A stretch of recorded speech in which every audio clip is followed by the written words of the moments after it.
Salut, c'est Trado, content de vous retrouver pour la mise à jour de l'indice parisien. On va commencer par le coin des fondamentaux et c'est pas très bon. Comme vous pouvez le voir, les nouvelles en provenance des deux économies principales, enfin majeures de la planète sont plutôt mauvaises.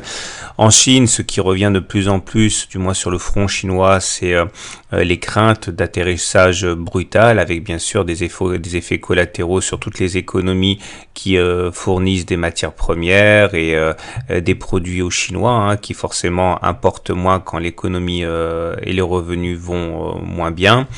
Et les États-Unis également avec des incertitudes par rapport à la date du fameux resserrement monétaire qui devrait donner un coup de frein à la progression des actions et également à l'économie. Donc on ne sait pas trop vers quoi on s'achemine et les marchés détestent l'incertitude.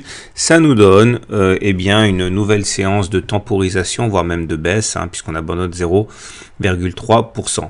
Alors beaucoup de choses à dire aujourd'hui, une fois de plus. C'est pas parce que on est dans l'indécision qu'il se passe rien, loin s'en faut.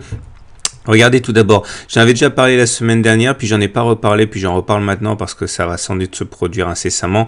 Vous savez, lorsqu'on fait un T1, ou plus généralement lorsque l'on sort en dessous de la Bollinger inférieure, une fois qu'on réintègre la Bollinger inférieure, l'espace entre la Bollinger inférieure et la Bollinger supérieure, bref, lorsque l'on revient entre les Bollinger, on va généralement faire contact avec la M7. Alors, soit on monte violemment chercher la M7, soit on latéralise pendant que la M7 continue de descendre, mais a priori, c'est ça que l'on attend avant d'avoir une nouvelle impulsion. Si on passe la M7, on irait sans doute chercher la M20.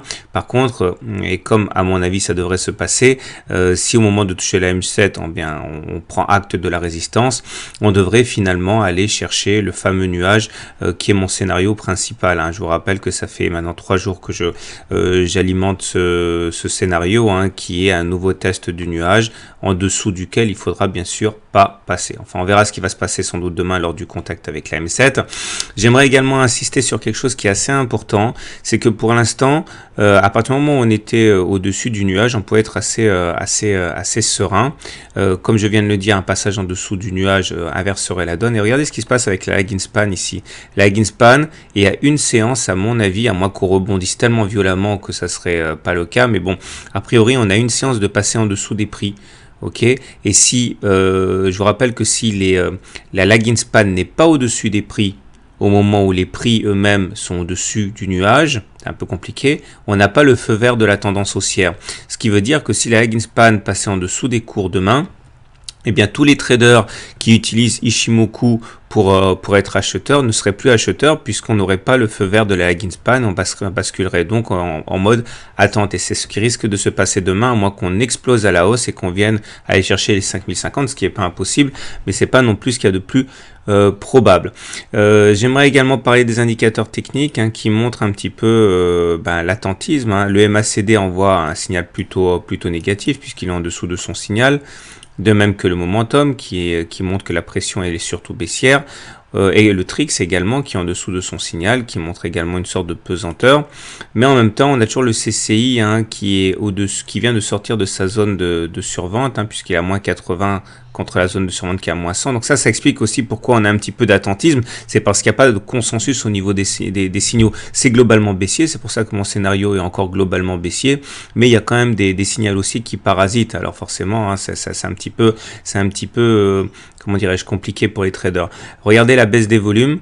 Alors c'est marrant parce que à mesure que l'on latéralise, les volumes décroissent. Alors, on a beau dire que c'est l'été, que les volumes sont anémiques, machin, pas de problème, mais ça montre qu'il n'y a pas véritablement de courant acheteur de fond là-dedans. C'est plutôt l'indécision qui est en place, puisque voilà, il y a peu de traders qui rentrent, il y a peu d'investissements qui se font parce qu'on ne sait pas trop sur quel pied danser. C'est pas très bon non plus. Alors j'aimerais terminer l'analyse avec une analyse horaire.